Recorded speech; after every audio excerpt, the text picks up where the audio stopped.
Good morning, all of you. Today also I am going to discuss with you an important topic, and the topic name is importance of partnership deed. कि partnership deed है जो हमने कल की थी, उसकी importance क्या है किसी भी बिजनेस के अंदर या किसी भी बिजनेस पार्टनर के लिए. And the second topic will be rule applicable in the absence of partnership deed.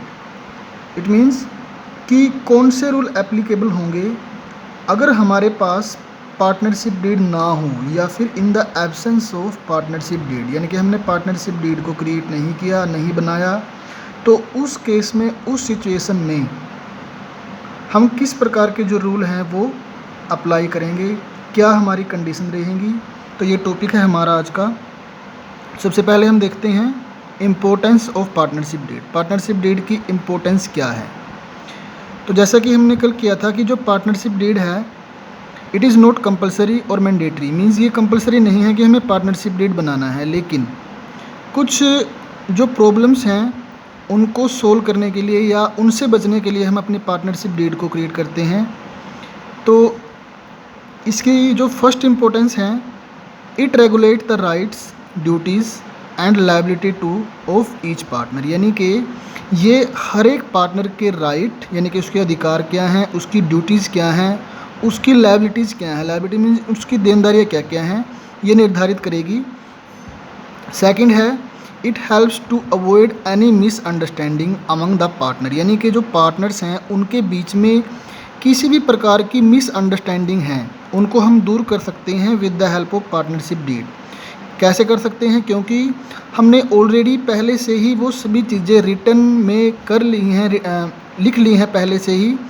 तो उसके अकॉर्डिंग हम अपने बिजनेस को आगे रन कर पाएंगे. और अगर किसी प्रकार की कोई मिसअंडरस्टैंडिंग होती है तो वो रिटन डॉक्यूमेंट हमारे पास होगा to see the every partner. Third point, any dispute among the partner may be settled easily as the partner deed may be readily referred to. यानी इट मीन्स यानी कि किसी भी प्रकार की कोई डिस्प्यूट्स है, डिस्प्यूट्स मीन्स बाधा होगी, लड़ाई झगड़े हो गए तो हम उनको ईजिली सोल्व कर सकते हैं विद द पार्टनरशिप डीड. कैसे कर सकते हैं. सपोज हमारे पास पार्टनरशिप डीड है और उसमें 2 पार्टनर हैं ए और बी, उनका प्रॉफिट से रेशो सपोज 1:1 है. तो जो उनका प्रॉफिट और लॉस रेशो रहेगा वो 1:1 ही रहेगा. ऐसा नहीं है कि ए को ज़्यादा प्रॉफिट जाएगा या बी को ज़्यादा प्रॉफिट जाएगा. लेकिन हाँ, अगर एक पार्टनर, सपोज 2 पार्टनर हैं ए और बी, और एक पार्टनर जो ए पार्टनर है वो बोलता है कि मैं प्रॉफिट ज़्यादा लूँगा, तो बी जो है वो अपनी पार्टनरशिप डीड को, क्योंकि उसके पास वो रिटर्न डॉक्यूमेंट है, वो एज ए लीगल डॉक्यूमेंट के तौर पे वो कोर्ट में जा सकता है और उसको रख के अपना जो प्रॉफिट है वो इक्वली डिस्ट्रीब्यूट करवा सकता है. तो इट मीन्स ये पार्टनर्स के लिए बहुत ही इम्पोर्टेंट है पार्टनरशिप डीड क्रिएट करना. उसके बाद सेकंड हमारे पास आता है rules applicable in the absence of partnership deed. यानी कि अगर पार्टनरशिप डीड ना हो तो उसके एब्सेंस में हमारे पास क्या रूल रहेंगे. फर्स्ट है प्रॉफिट शेयरिंग रेशो.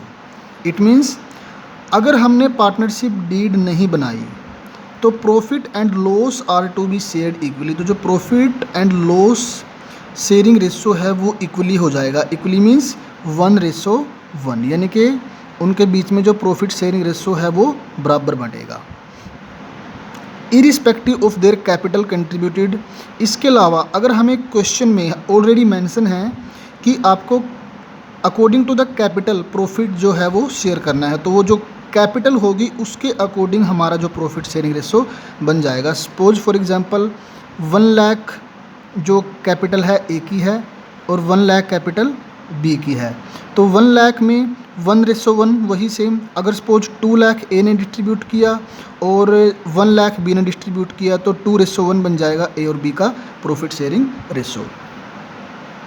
सेकंड है interest on capital. No interest on capital shall be allowed to the partner. यानी कि पार्टनर को किसी भी प्रकार का इंटरेस्ट उसकी कैपिटल पे अलाउ नहीं किया जाएगा if there is a provision for the interest on capital. लेकिन अगर हमने इंटरेस्ट ऑन कैपिटल के रिगार्डिंग प्रोविज़न बनाया हुआ है पार्टनरशिप डीड में ऑलरेडी मेंशन है ये, तो it will be allowed only when there is a profit. तो ये केवल उसी कंडीशन में अलाउ होगा जब हमारे पास प्रॉफिट होगा, यानी कि प्रॉफिट के केस में ही हम इंटरेस्ट ऑन कैपिटल अलाउ करेंगे पार्टनर्स को। अगर लॉस है तो फिर इंटरेस्ट अलाउ नहीं होगा। Third case, interest on drawing. No interest is to be charge on drawing, यानी कि ड्राइंग के ऊपर किसी प्रकार का इंटरेस्ट चार्ज नहीं होगा। फोर्थ है salary to the partner.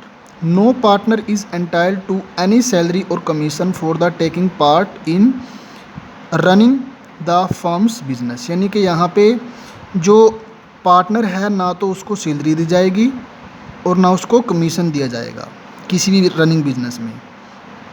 Fifth है interest on loan. Interest at the rate 6% per annum. जो इंटरेस्ट है वो 6% पर एनम के बिहाफ पे जाएगा किसी भी पार्टनर को उसके लोन के रिगार्डिंग। इट मीन्स अगर किसी पार्टनर ने फर्म को लोन दिया है तो उस लोन के ऊपर जो इंटरेस्ट रेट रहेगा वो 6% पर एनम रहेगा। Such interest shall be paid even if there are loss to the firm, यानी कि जो ये उसने लोन दिया है ना तो उस लोन पे उसको जो इंटरेस्ट जाएगा वो चाहे लॉस हो चाहे प्रॉफिट हो, दोनों केस में उसको लोन का जो इंटरेस्ट है हमें पे करना पड़ेगा। सिक्स्थ है admission of the new partner. Without the consent of all existing partner no new partner can be admitted to the firm, यानी कि बिना जो हमारे एग्जिस्टिंग पार्टनर हैं, suppose A B C 3 partner हैं, तो ए बी और सी तीनों से पूछे बगैर हम किसी नए पार्टनर को अपने बिजनेस में एंट्री नहीं दे सकते। तो it means without consent the all existing partner, यानी जितने हमारे ऑलरेडी पार्टनर हैं उन सभी से पहले पूछना पड़ेगा, उसके बाद ही कोई पार्टनर किसी दूसरे पार्टनर को ऐड कर सकता है। 7 each partner can participate in the conduct of business, यानी कि हर एक पार्टनर पार्टिसिपेट कर सकता है to running the business. 8th each partner can inspect the books of firm, यानी कि जो पार्टनर हैं वो सभी फर्म की बुक्स को इंस्पेक्ट कर सकते हैं, इंस्पेक्शन कर सकते हैं और उनकी कॉपी भी अपने पास रख सकते हैं। They have the right to inspect the books of firm and also to take the copy of the same.